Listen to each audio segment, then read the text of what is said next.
അസ്സലാമു അലൈക്കും. എല്ലാവർക്കും പുതിയൊരു വീഡിയോയിലേക്ക് സ്വാഗതം. വേടൻ എന്ന് പറയുന്ന ഗായകൻ ആധുനിക കേരളത്തിൽ ഏറ്റവും കൂടുതൽ ചർച്ച ചെയ്തുകൊണ്ടിരിക്കുകയാണ്.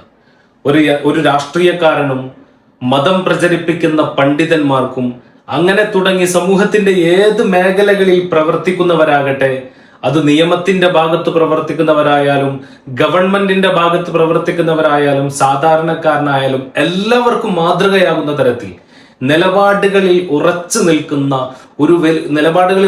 നിൽക്കണമെന്നൊരു വലിയ മെസ്സേജ് കൂടെ നൽകിക്കൊണ്ടാണ് വേടൻ ഇന്ന് പാട്ടുകൾ പാടിക്കൊണ്ടിരിക്കുന്നത്. വേടന്റെ ശത്രുക്കളായിക്കൊണ്ട് നിരവധി പേർ രംഗത്ത് വന്നിട്ടുണ്ടെങ്കിലും അതിലൊന്നും തളരാതെ മരണം വരെ തന്റെ ആശയം മുറുകെ പിടിച്ച് ഞാൻ മുന്നോട്ട് പോകുമെന്ന് വേടൻ പ്രഖ്യാപിച്ചു കഴിഞ്ഞപ്പോ അനവധി ആളുകളാണ് വേടന് പിന്തുണയുമായിട്ട് രംഗത്തെത്തിയിരിക്കുന്നത്.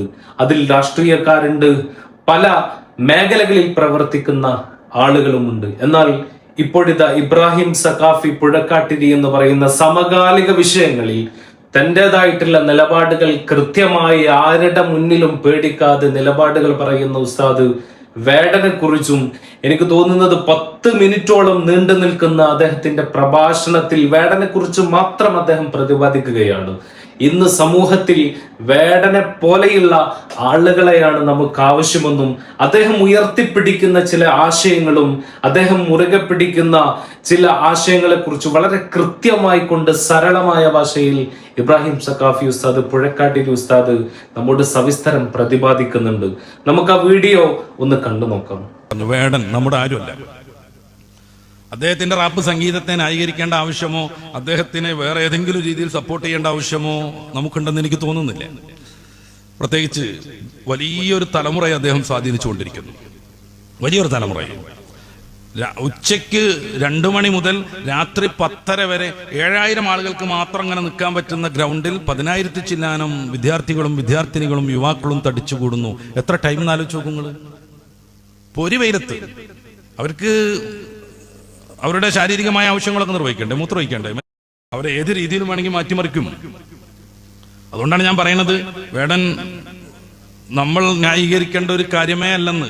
അത് ഞാൻ പ്രത്യേകം പറയാൻ കാരണം, ഉന്നതന്മാരാകുന്ന പലരും മധുവിനെ പോലെയുള്ളവർ ഈ വേടന്റെ പിന്നിൽ ഉള്ളവരെ കുറിച്ച് പ്രത്യേകം പഠിക്കണം എന്നൊക്കെ പറഞ്ഞ് മുസ്ലിം സൊസൈറ്റിയെ പ്രതിസ്ഥാനത്ത് നിർത്തുന്നുണ്ട്. അതിനാരും മെനക്കെടണ്ട, അത്തരം ദിവാസ്വപ്നങ്ങളൊന്നും ആരും കാണണ്ട. മുസ്ലിം സൊസൈറ്റിക്ക് വേടൻ എന്ന് പറഞ്ഞാൽ ഈ ഇന്ത്യയിലുള്ള ഏത് സംഗതിയെ പോലെ ഒരു സംഭവം മാത്രമേ ഉള്ളൂ. അല്ല പ്രത്യേകം സപ്പോർട്ട് ചെയ്യേണ്ടതോ അദ്ദേഹത്തെ പ്രോത്സാഹിപ്പിക്കേണ്ടതോ രംഗത്തിറക്കേണ്ടതോ ആയ കാര്യമേ അല്ല. ഇത്രയൊക്കെ ആമുഖമായി പറഞ്ഞുകൊണ്ട് തന്നെ ഒരു കാര്യം പറയാതെ വയ്യ. അദ്ദേഹം മുന്നോട്ട് വെക്കുന്ന ഒരു രാഷ്ട്രീയമുണ്ട്, പുതിയ കാലത്ത് ഏറ്റവും പ്രസക്തമാണ്. ഈ ജന്മിത്വ വ്യവസ്ഥയെ അദ്ദേഹം ശക്തമായി വിമർശിച്ചുകൊണ്ടിരിക്കുന്നു. നല്ല ആശയമുള്ള വരികൾ കൊണ്ട് ഈ ജാതി ജന്മിത്വ വ്യവസ്ഥയെ അദ്ദേഹം ചോദ്യം ചെയ്തുകൊണ്ടിരിക്കുന്നു. നിങ്ങൾ ഉന്നത കുലജാതന്മാരും നിങ്ങൾ വലിയ ഉന്നതന്മാരും അല്ലെന്നും അങ്ങനെയാണെങ്കിൽ ഒരു ചുക്കുമില്ല എന്നും അദ്ദേഹത്തിന്റെ ഭാഷ ഞാൻ പ്രയോഗിക്കുന്നില്ല, അദ്ദേഹം പാടുന്നു. ഇത് പലരെയും അലോസരപ്പെടുത്തിക്കൊണ്ടിരിക്കുന്നു. നിങ്ങൾ ആരും അത്ര ഉന്നതന്മാരൊന്നുമല്ല, നിങ്ങൾ അങ്ങനെ വലിയ ഈ ജന്മിത്വം അഭിനയിക്കേണ്ടവരുമല്ല, നിങ്ങളുടെ കീഴിൽ കീഴാളരായി നിൽക്കേണ്ടവരുമല്ല. അയാളെപ്പോലെയുള്ള ഈ കറുത്ത വർഗ്ഗക്കാർ അല്ലെങ്കിൽ ഈ നിറത്തിലൊന്നും പുതിയ വലിയൊരു സപ്പോർട്ട് കിട്ടാത്ത അദ്ദേഹത്തെ പോലെ ഉള്ള ആളുകളൊന്നും അങ്ങനെ നിങ്ങളെ പിന്നിൽ നിൽക്കേണ്ടവരല്ല. ഇനി നിങ്ങൾ അങ്ങനെ ഉന്നതന്മാരെന്ന് വെച്ചാൽ നമുക്കൊരു ചുക്കൂല്ല. ഇപ്രകാരം അദ്ദേഹം പല കാര്യങ്ങളെയും ചോദ്യം ചെയ്തുകൊണ്ടിരിക്കുന്നു. വേടൻ എന്നത് അദ്ദേഹം സ്വീകരിച്ച പിൽക്കാലത്ത് ഒരു പേരാണ്. ഹിരൺദാസ് മുരളി എന്നാണ് അയാളുടെ പേര്. തൃശ്ശൂരുകാരനാണ്. അയാളുടെ അമ്മ ശ്രീലങ്കക്കാരിയാണ്. അതൊക്കെ വെച്ച് തീവ്രവാദത്തിലേക്ക് കൊണ്ടുപോയി അയാളെ പൂട്ടാനുള്ള ശ്രമങ്ങൾ വ്യാപകമായി നടന്നു. ഇനിയും പറഞ്ഞുകൊണ്ടേയിരിക്കുമെന്ന് അദ്ദേഹം പറഞ്ഞു. നമ്മുടെ പുതിയ രാജ്യത്ത് പുതിയ വ്യവസ്ഥയിൽ ജനാധിപത്യം എന്നൊക്കെ പറഞ്ഞാൽ അത് കേവലം ഒരു ഓമനപ്പേര് മാത്രമാണ്. ഭരണാധികാരികളെ വിമർശിക്കാൻ പറ്റൂല, ശക്തമായ കേസ് വരും. ചില ആളുകൾക്കൊക്കെ 4 കൊല്ലം 5 കൊല്ലം മുന്നേ വേടം പാടിയത് ഇപ്പോ അവരുദ്ദേശിക്കുന്ന ഏതോ ഒരാളെ കുറിച്ചാണെന്ന് പറഞ്ഞിട്ട് കേസ് കൊടുക്കാൻ തോന്നുകയാണ്. അവരുദ്ദേശിക്കുന്ന ഏതോ ഒരാളെ കുറിച്ചാണെന്ന്. ലോകാകെ ഉലകം ചുറ്റുന്നു, പൈസ ഒക്കെ കളയുന്നു, ഒരു ഉപകാരമില്ലാത്ത ഭരണാധികാരി എന്നൊക്കെ പറയുന്നത് അവർക്ക് ഇങ്ങനെ തോന്നുകയാണ്. അത് നമ്മളാളെ പറ്റി തന്നെ ആണല്ലോ. എന്നിട്ട് 4 വർഷം കഴിഞ്ഞിട്ട് ഇപ്പൊ അവർക്ക് കേസ് കൊടുക്കാൻ തോന്നുകയാണ്. ഇയാൾ ഏറ്റവും ശ്രദ്ധേയനാകുന്നത് അയാളുടെ 2020 വന്ന ഒരു ആൽബം ഉണ്ട്. അയാൾ തന്നെ രചിച്ച, അയാൾ തന്നെ പാടുന്നത്. വോയിസ് ഓഫ് ദി വോയിസ്ലെസ് എന്നാണ് അതിന്റെ പേര് പോലും. ശബ്ദമില്ലാത്തവരുടെ ശബ്ദമാണത്. അത് ശരിക്കും വേടൻ ഉയർത്തിക്കൊണ്ടിരിക്കുന്നു. അത് പലർക്കും അലോസരം സൃഷ്ടിക്കുന്നു. അതുകൊണ്ട് അറസ്റ്റ് ചെയ്യാൻ വേണ്ടിയിട്ട് നടപടിക്രമങ്ങളൊക്കെ വളരെ പെട്ടെന്ന് പൂർത്തിയാകുന്നു.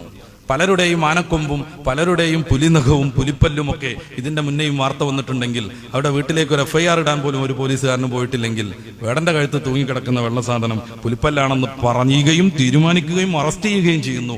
വിവിധ വകുപ്പുകൾ വളരെ പെട്ടെന്ന് ജാഗരൂകരാകുന്നു. ഇത് സ്വാഭാവികമായി വിമർശിക്കപ്പെടേണ്ടതാണ്. ഇതെല്ലാം ജാതീയതയുടെ പേരിലാകുമ്പോൾ, വർണ്ണവ്യത്യാസത്തിന്റെ പേരിലാകുമ്പോൾ ശരിക്കും വിമർശിക്കപ്പെടേണ്ടതുമാണ്. ഇന്ത്യ ജനാധിപത്യ രാജ്യമാണ്. എല്ലാവർക്കും നിലനിൽക്കാനുള്ള അധികാരമുണ്ട്. നമ്മുടെ ഭരണത്തെയും ഭരണകൂട ബുൾഡോസർ രാജ് നടത്തിയത്. കഴിഞ്ഞ ആഴ്ചയിൽ ഒരു ദിവസം മാത്രം 350ഓളം മുസ്ലിം സ്ഥാപനങ്ങൾ, പള്ളികളും ഈദ്ഗാഹുകളും മദ്രസകളും ഉത്തർപ്രദേശിൽ ബുൾഡോസർ ചെയ്യപ്പെട്ടിട്ടുണ്ട്. നമ്മുടെ സുപ്രീം കോടതിയുടെ വിധിയുണ്ട് ഇനി അങ്ങനെ ചെയ്യരുതെന്ന്. ആ വിധി കുറച്ചാളുകൾക്ക് മാത്രം ബാധകമെന്നും ഉന്നത കുലജാതന്മാർക്ക് അത് ബാധകമല്ലെന്നും അവർ സ്വയം തീരുമാനിച്ചിരിക്കുന്നു. വെറുപ്പിന്റെ അങ്ങാടിയിൽ സ്നേഹത്തിന്റെ കട തുറന്നവർ ഒരു വരി കൊണ്ടുപോലും ഇതിനെ പ്രതിരോധിക്കുന്നില്ല. വെറുപ്പിന്റെ അങ്ങാടിയിൽ സ്നേഹത്തിന്റെ കട തുറന്ന കുറെ ആൾക്കാരുണ്ട്. ഫേസ്ബുക്കിലെ ഒരു വരി കൊണ്ടുപോലും, അരവരി കൊണ്ടുപോലും ഇതിനെ അവർ എതിർക്കുന്നില്ല. എല്ലാവരും ഇതൊക്കെ അനിവാര്യമാണെന്ന വിശ്വാസത്തിൽ അങ്ങനെ മുന്നോട്ട് പോകുന്നു. സഹിക്കാൻ ഒരു വിഭാഗം, ചെയ്തുകൊണ്ടിരിക്കാൻ എല്ലാവരും. ഇത്തരം സന്ദർഭങ്ങളിൽ രാജാവ് നഗ്നനാണെന്ന് വിളിച്ചു പറയാൻ ഏതെങ്കിലും ഒരു വേടൻ ആവശ്യമുണ്ട്. ഇത് സമ്മതിക്കാതെ പറ്റില്ല. അദ്ദേഹം മുന്നോട്ട് വെക്കുന്ന രാഷ്ട്രീയത്തിന് വലിയ പ്രാധാന്യമുണ്ട്. മനുഷ്യനെ ഭിന്നിപ്പിക്കുന്നതിന്, വർഗവർണ്ണത്തിന്റെ പേരിൽ പറഞ്ഞ് അന്യോന്യം തെറ്റിപ്പിക്കുന്നതിന്, കൊല്ലുന്നതിന്, നീചവൃത്തി ചെയ്യിപ്പിക്കുന്നതിന്, മനുഷ്യനായി കാണാതെ പുഴുവായി മനസ്സിലാക്കുന്നതിന് എതിരെയുള്ള പ്രതികരണം എന്നും പ്രസക്തമാണ്. അത് ഏത് മതം ചെയ്താലും, ഏത് ഭരണകൂടം ചെയ്താലും, ഏത് വ്യക്തി ചെയ്താലും. നോക്കൂ നിങ്ങൾ, എന്തു മനോഹരമായിട്ടാണ് ഉസ്താദ് ഈ വേടനെ വാക്കുകൾ കൊണ്ട് വർണ്ണിക്കപ്പെടുന്നത്. നമുക്കൊക്കെ മാതൃകയാണ് വേടന്റെ ഈ നിലപാടുകൾ എന്ന് പറയുന്നത്. രാഷ്ട്രീയത്തിൽ ജനങ്ങളാൽ തിരഞ്ഞെടുക്കപ്പെടുന്ന ജനപ്രതിനിധികൾ തെല്ല് കാശിനു വേണ്ടി മറുകണ്ഠം ചാടുന്ന സാഹചര്യത്തിൽ ജനങ്ങളെ വഞ്ചിച്ചുകൊണ്ട് രാഷ്ട്രീയത്തിൽ പല കളികൾ നടക്കുമ്പോൾ അവർക്കൊക്കെ മാതൃകയാണ് നിലപാടുകളിൽ ഉറച്ചു മുന്നോട്ട് പോകണമെന്ന് പറയുന്നത്. പ്രത്യേകിച്ചും ഈ വേടന്റെ രാഷ്ട്രീയ സാഹചര്യങ്ങളും അതുപോലെ വേടന്റെ ഓരോ നിലപാടുകളിലും ഏറെ പ്രതിഷേധമുള്ളത് ഇന്ന് ഏറ്റവും കൂടുതൽ ശക്തിയുള്ള ഒരു സമൂഹമാണെന്ന് നമുക്കൊക്കെ തിരിച്ചറിയാം. അവർക്ക് മുമ്പിൽ മുട്ടുമടക്കാതെ അദ്ദേഹം മുന്നോട്ട് പോകുന്നുണ്ടെങ്കിൽ അതിന് വലിയൊരു ശക്തിയുണ്ട്. അദ്ദേഹത്തിന് സ്വാധീനിക്കുന്ന, അദ്ദേഹത്തെ പിന്തുണക്കുന്ന വലിയൊരു ജനാരവം അദ്ദേഹത്തിന്റെ പിന്നിൽ മൗനമായി കൊണ്ട് അദ്ദേഹത്തിന്റെ പിന്നിൽ അടിയുറച്ച് നിൽക്കുന്നുണ്ട് എന്നുള്ളതും സത്യം തന്നെയാണ്. സത്യം പറഞ്ഞാൽ ഈ ഉസ്താദിന്റെ ഒരു പ്രഭാഷണം കേട്ടപ്പോ നിങ്ങളുമായിട്ടൊന്ന് ഷെയർ ചെയ്യണമെന്ന് തോന്നി. അതുകൊണ്ടാണ് ഈ ഒരു വീഡിയോ നിങ്ങൾക്ക് മുന്നിൽ ചെയ്തിട്ടുള്ളത്.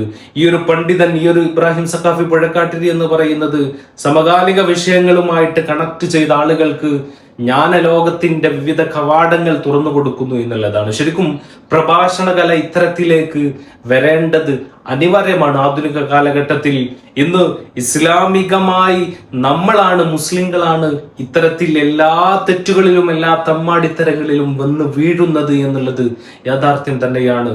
എത്രയോ ആളുകളാണ് ഏത് കുറ്റകൃത്യങ്ങളായാലും ഏത് പ്രശ്നങ്ങളിലായാലും കൂടുതൽ അതിൽ അകപ്പെട്ടു പോകുന്നത് നമ്മുടെ ജനതയാണെന്ന് സങ്കടത്തോടുകൂടി നമ്മൾ ഓർക്കപ്പെടുമ്പോൾ പലർക്കും ഈ അറിവെന്ന് പറയുന്നത്, ഇൽമെന്ന് പറയുന്നത് പാരമ്പര്യ സമ്പ്രദായത്തിലൂടെ പഠിച്ചെടുക്കാനുള്ള താല്പര്യം നഷ്ടപ്പെട്ടു പോകുമ്പോൾ ഇത്തരത്തിലുള്ള പ്രഭാഷണങ്ങൾ അത് യുവജനതയിലേക്ക് കൂടുതൽ ആഴ്ന്നിറങ്ങുമെന്നതിൽ യാതൊരു സംശയവുമില്ല. അതുകൊണ്ട് തന്നെ ഇദ്ദേഹത്തിന്റെ ഈ ഒരു പ്രസംഗം കൂടുതൽ പ്രചാരണം നേടിക്കൊണ്ടിരിക്കുകയാണ്. അതുകൊണ്ട് മാത്രമാണ് ഈ ഒരു വീഡിയോ നിങ്ങളിലൂടെ ഷെയർ ചെയ്യണമെന്ന് തോന്നിയിട്ടുള്ളത്. എന്തായാലും ഇബ്രാഹിം സഖാഫി പുഴക്കാട്ടിരി ഉസ്താദ് വളരെ വ്യക്തമായി ഈ ഒരു കാര്യത്തെക്കുറിച്ച് പ്രതിപാദിച്ചിട്ടുണ്ട്. എന്ത് തന്നെ ആയാലും ഇദ്ദേഹത്തിന്റെ ഈ ഒരു നിലപാടുകൾ, ഇദ്ദേഹം എടുക്കുന്ന ഈ വേടൻ എടുക്കുന്ന അദ്ദേഹത്തിന്റെ കൃത്യമായിട്ടുള്ള കളങ്കമില്ലാത്ത നിലപാടുകൾ നമ്മുടെ ജീവിതത്തിലും ഒരു മാതൃകയാകട്ടെ എന്ന് മാത്രം ആശംസിച്ചുകൊണ്ട് വീഡിയോ അവസാനിക്കുന്നു. Thanks for watching.